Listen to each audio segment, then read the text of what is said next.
Okay. Next section, multiplying and dividing decimals. I'm going to show you some examples, but I'm not going to do them all because, again, this is a topic that probably can be covered in sometimes significantly better ways than probably I can even explain. So if it's not working out for you after several examples, then of course look for another video. There's so many good reviewed ones, or send me an email and I'll be happy to send one to you as well. So let's take a look at here. We just completed addition and subtraction with decimals, and now we're going to move on to multiplication and division with decimals. Okay, so I left these examples up so that you could kind of see the contrast between the two types of problems. Let's take a look at this one. Now, when you see a problem like this, what you first want to do is just, number one, recall your rules for positives and negative multiplication and division. What do I mean by that? What I mean is a negative times a positive times a negative times a negative, a positive times a positive. Those types of things. Recall those rules. Why do I say that? Because what you're going to do here is you immediately know that you've got a negative times a positive. So your answer, immediately, you're going to remember your answer is going to be negative. You guys follow me? So you need to recall your rules for multiplying positives and negatives, dividing positives and negatives, so that you immediately know, hey, my answer is going to be positive or negative. In my case, I have a negative times a positive, so my answer is going to be negative. Everybody with me so far? Now, from here, treat the problem as if all the numbers are positive. And since it's multiplication, we're going to multiply. Everybody with me so far? Got it? Now, let me walk you through multiplication. Ready? Two things. If your times tables are weak, it's going to be a tough thing. Second, if you don't know the procedure, that's going to make it even more difficult. Watch. 7 times 3, 21. 7 times 3, 21 plus 2, 23. 7 times 3, 21 plus 2, 23. So what I did there is I multiplied this 7 by all of these items here, and anything that carried over, I carried it over and added it to the next product. Most of you are probably familiar with it. Again, if you're not, there's going to just watch another video on it, do a quick search. Now, when I move on to this 1, before I can do this 1, I have to put in a 0. For every single number on the second row that goes beyond the first one, you have to have a 0 extra added to it as a placeholder. So before I can start working, I've got to put a 0 in first. 1 times 3, 3. 1 times 3, 3. 1 times the last 3, 3. Now, let me make this note before I draw this line in. If I had another number here, then I would put in 2 zeros and start the multiplication. And so on and so on and so on. The first number that you multiply requires no zeros. The next number requires 1. The next number requires 1 more, and so on. You keep adding zeros as placeholders prior to any multiplication. So just be aware of that. And then once you've done that, I only have 2 numbers, so I'm done there. I can add. Now your skills from addition, right here, come into play. That's it. So 1 plus 0 is 1, 3 plus 3 is 6, 3 plus 3 is 6, 2 plus 3 is 5. And is that my answer? No, because we needed to remember that my answer is negative. Make sense, everybody? Be very careful with that. So, did anybody catch the problem? The decimal. Still have to deal with the decimal. Let's go and make some notes. Number 2, you have to go through the procedure for multiplying. I'm not going to go and detail that procedure, okay? I'm not going to do that part. But the last thing you got to do is put your sign and decimal place in. That's the big one. I potentially missed my sign. What else did I potentially miss? Accounting for these decimals. Now, unlike addition, subtraction, you don't just bring this straight down. You count up how many decimal places you have. Well, in the first number, there's 1 decimal place. In the second number, there's 1 item in the decimal place, for a total of 2 decimal places. 1 plus 1 is 2. That means mine, in my answer, is going to go 1, 2 decimal places. Multiplication and division has its own complexity. Okay? It's very easy to make mistakes there. First and foremost, easy to make mistakes in putting down the correct sign at the very end. Second, huge potential to make mistakes in the process, in the procedure for multiplying. And then the third and final place to make a mistake is accounting for your decimal places and placing that at the very end. Okay, it's tricky. It's not easy. Okay, practice some more. Any questions about that at all? Good. Hopefully you guys got yours. All right, let's go to the next one. All right, so first, my answer is going to end up being positive. Why is my answer going to end up being positive? Because a negative times a negative is a positive. Now let's go to the next part. Let's actually lay it out and do the multiplication. 7.37 times 3.7. Notice how this problem, I do not line up the decimal points. In fact, in any kind of multiplication, you don't have to do any kind of alignment of the decimal places. This one just worked out that way. But I don't have to line them up and stack them properly like I did with subtraction and addition here. That's not necessary. Why? Because you account for the decimal places at the end. All right, let's go do the work here. 7 times 7, 49. 7 times 3, 21. Plus 4 from the 49 is 25. Carry the 2. 7 times 7 is 49. Plus 2 is 51.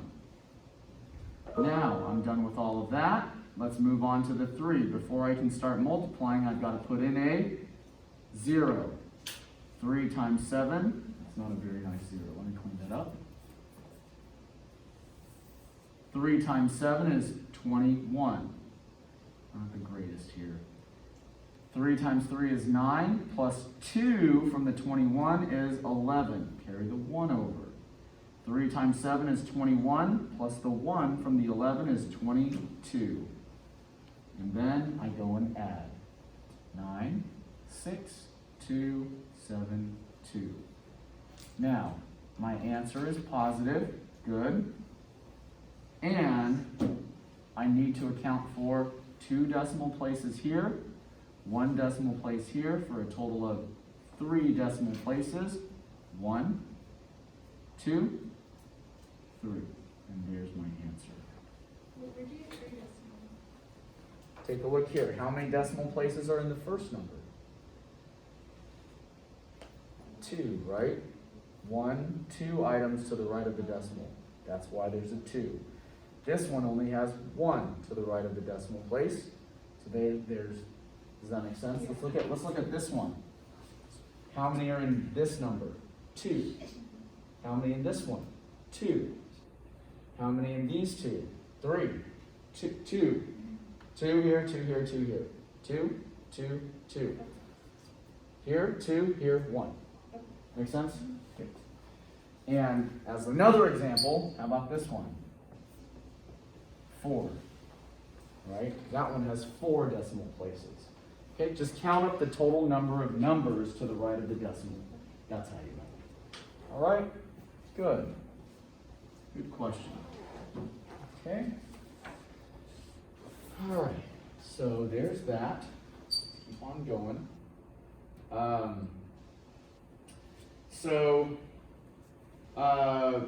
This one, they're basically trying to teach you a shortcut I'm not even gonna mess with the shortcut because based on where you guys are at, if you wanna look at it and learn the shortcut, you certainly can. But it's not always going to be easy for you to do it that way. And so just for the sake of our study of this, if you wanna look at the shortcut, you certainly can.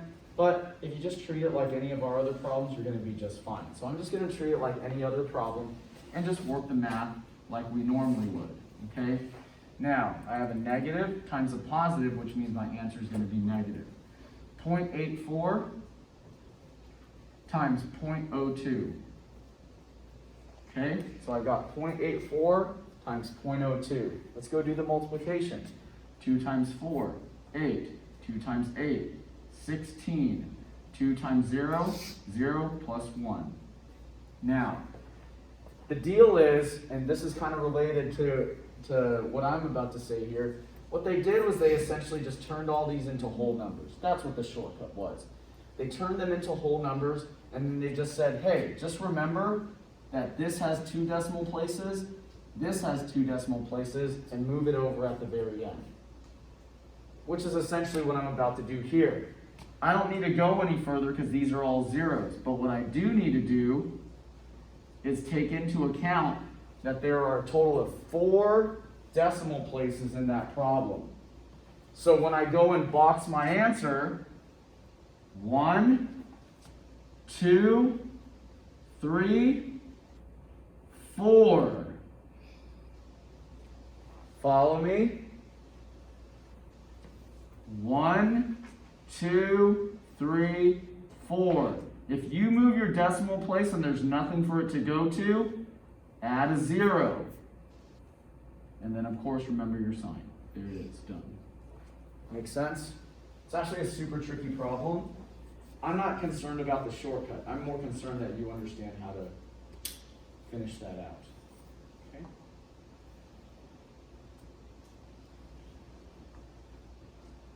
Make sense? Any questions about that at all? Please ask. Yeah. Nope, go ahead. No, just like, Nope, I was multiplying. Still multiplication, so if you look at it, 2 times 4 is 8. 2 times 8, 16. 2 times 0 is 0, but plus that 1 is that 1. There's nothing else to do because the rest is all zeros to multiply. So I cut things off there, noted that there are 2 decimal points here, 2 decimal points here, for a total of 4 decimal points. 1, 2, 3, 4. Okay. This is not an easy problem actually from a conceptual standpoint. Some tricks there.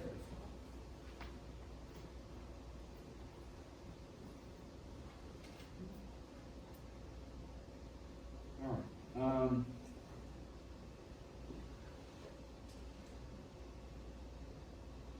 So I think what they're going for in this next one with front end rounding, let's just see what they want here. Let me do it this way. Let me just double check. I think they're going for like 20.0 and 3.0 for a total of 60.0. Let me just see. I think that's what they're looking for.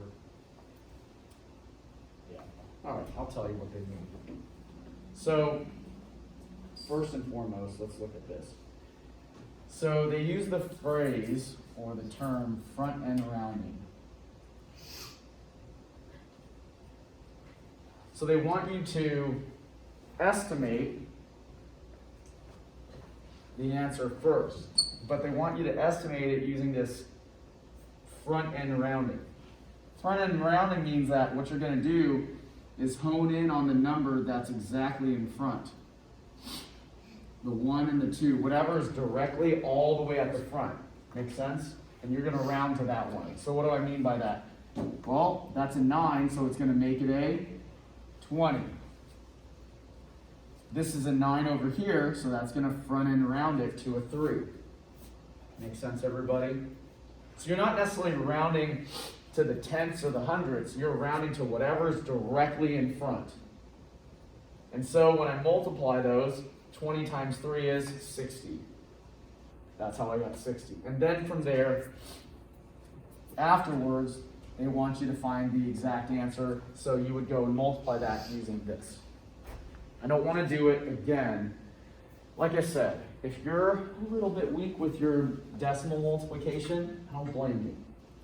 Go to YouTube, look up a video. There's probably so many that are better than even what I'm doing over here. And there, you might find that somebody has a little trick and a better way to explain it that really resonates with you. So, but this concept of front-end rounding, I probably need to highlight for you. Make sense? I'm not done with this problem. I'm not going to finish it. You get the idea. We did the estimate. Now you would go do the exact one.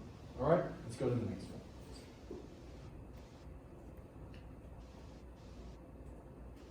All right, let's look at this application. Michelle filled the tank of her pickup truck with unleaded gas. If the tank of her pickup is 21.477 gallons and she paid $3.79 per gallon, how much did it cost her to fill the tank?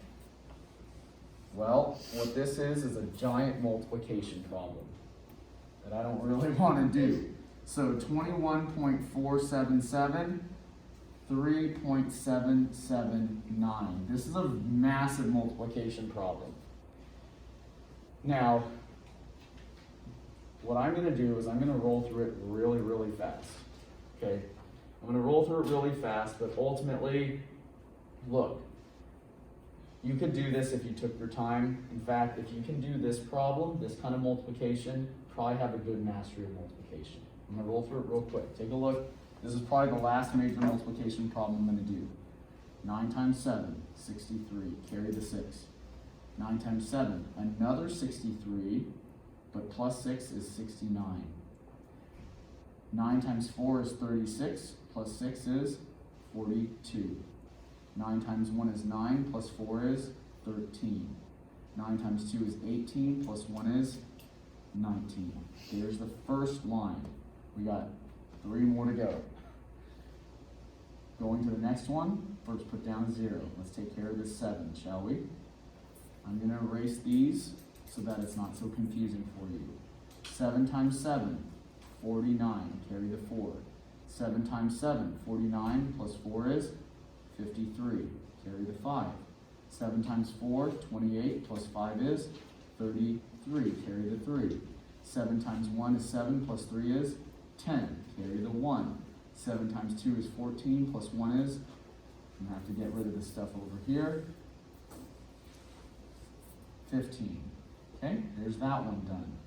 And I'm going to have to do it all over again. Now, before I go to this next 7, I've got to put in 2 zeros.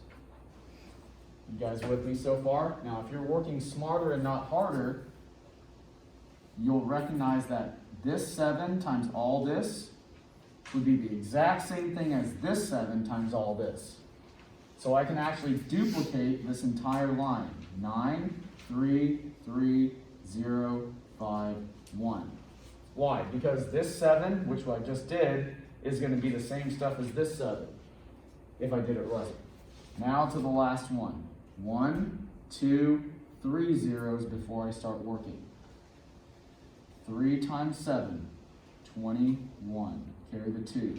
3 times 7, 21 plus 2 is 23. 3 times 4 is 12, plus 2 is 14. Carry the 1. 3 times 1 is 3, plus 1 is 4. Nothing to carry over. 3 times 2 is 6. Nothing to carry over. This is a mess. Okay, but you hopefully have one decent long template to go off of. 3, 18, carry the 1. 3, 6, 15.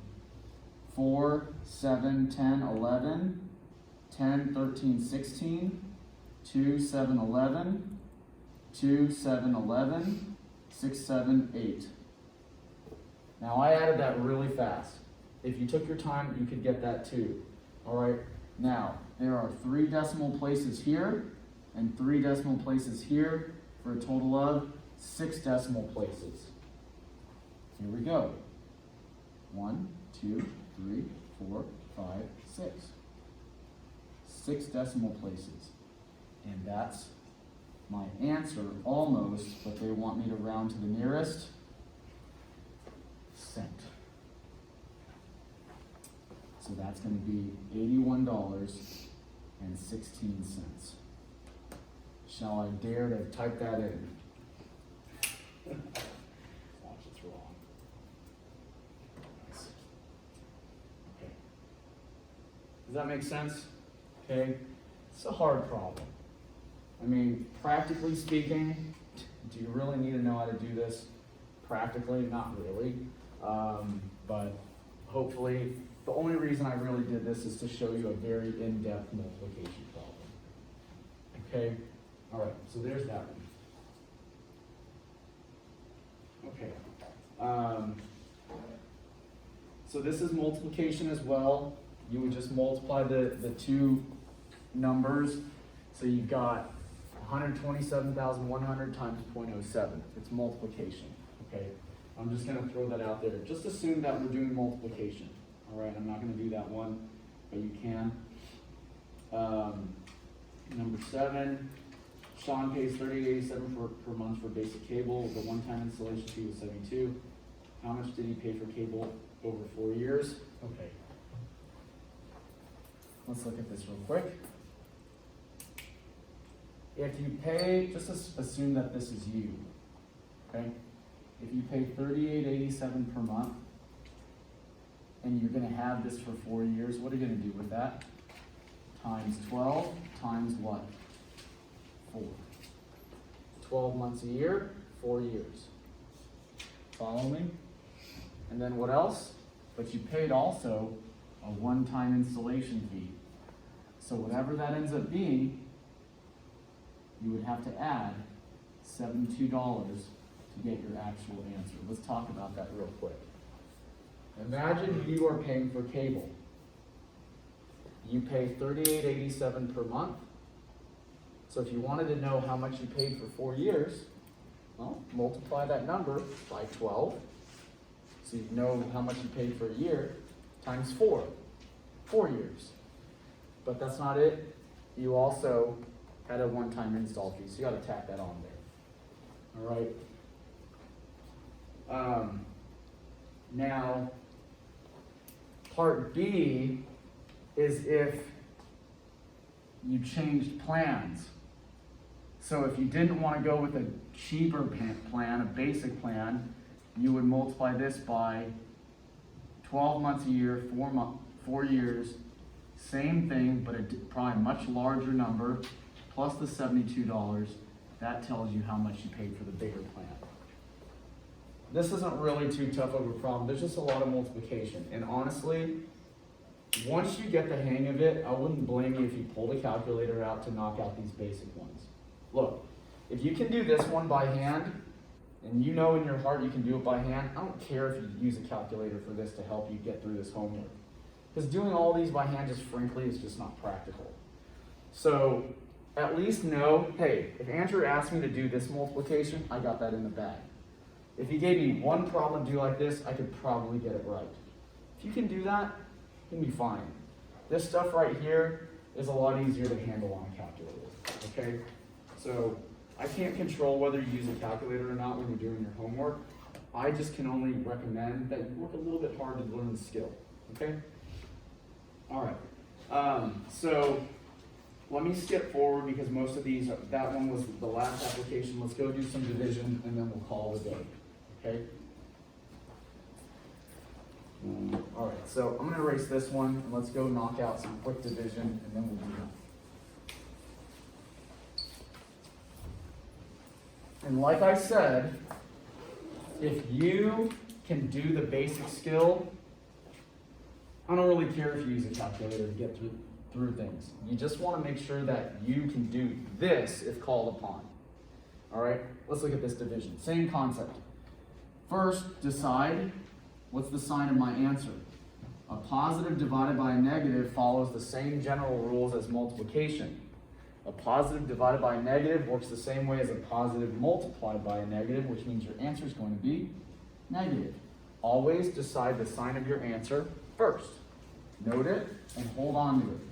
Then the division. 5.58 divided by 3.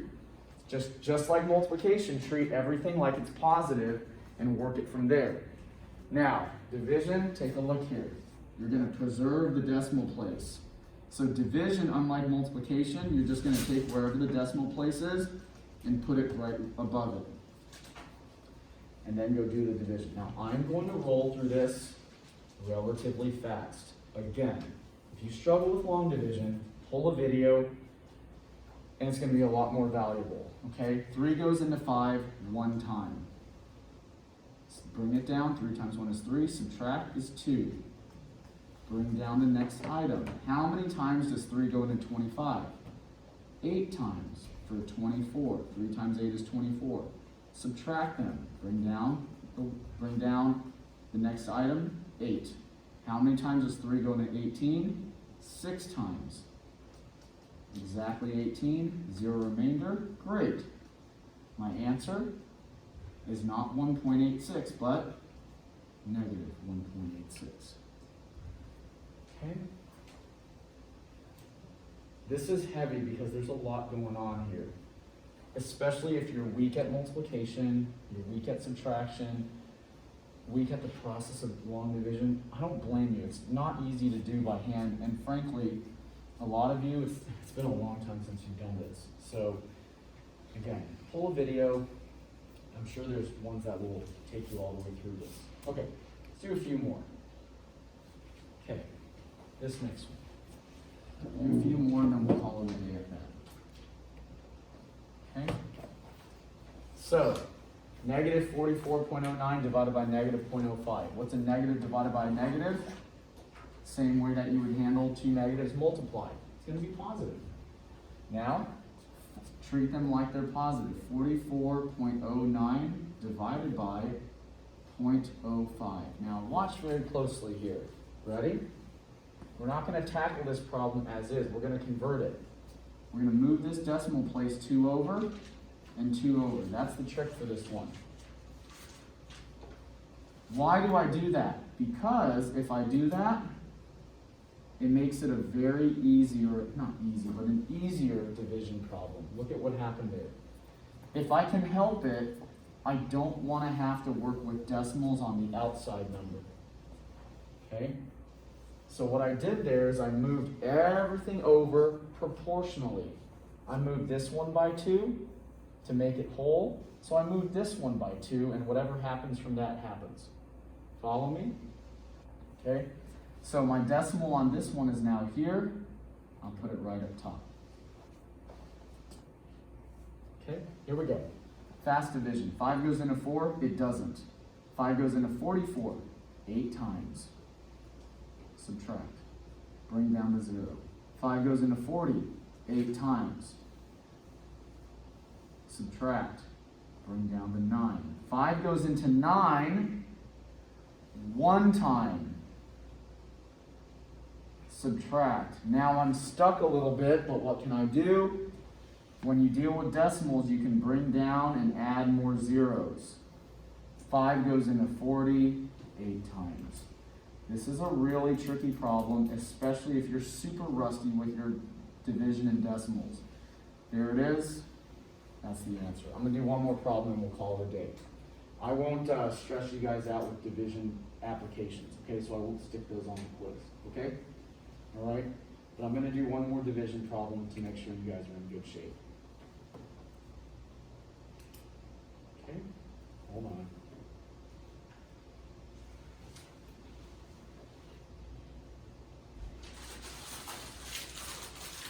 Let's do this one. 14 will do it for us. Okay. Hang in there. You guys are doing awesome. This is actually a really tough section, especially if you're trying to do it by hand and not be tempted by the calculator. And frankly, I don't blame you if you would be, okay?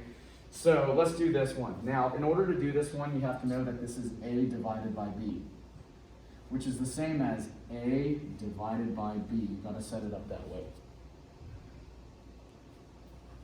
Okay, first, a negative divided by negative is a positive. Okay, fine. Which one goes on the inside? The 2.5.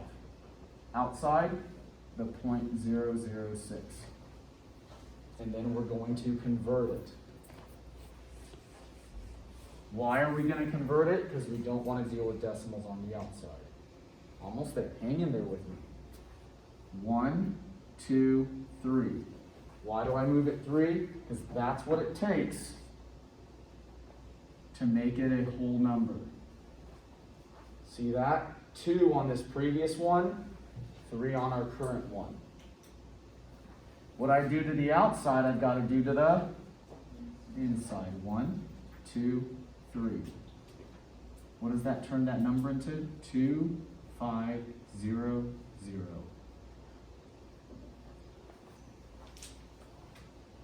Really, really tricky. If you're trying to learn this, I commend you. If you haven't done this in a long time, I commend you because it's not easy. There's a lot of stuff going on. Now let's go do the division, shall we?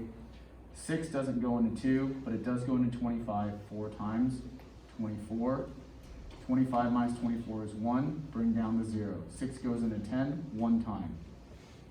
Subtract. Bring down the 0.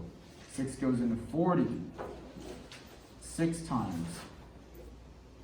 Oh boy, here comes a repetition. What did they ask for? Oh, round to the nearest 100. Okay, 6 goes into 46. Look, what's going to happen? It's going to keep on repeating on and on. It's going to be a bunch of these. So, if we're rounding to the nearest 100th, that means that the answer would be 416.67. And it's positive. All right, that's it. I won't stress you guys out. You can cut your homework off at number 14. Sound good? And I'll only quiz you up to 14. Good? Fair? Okay? Good job, everybody. You guys did great. Call the day there.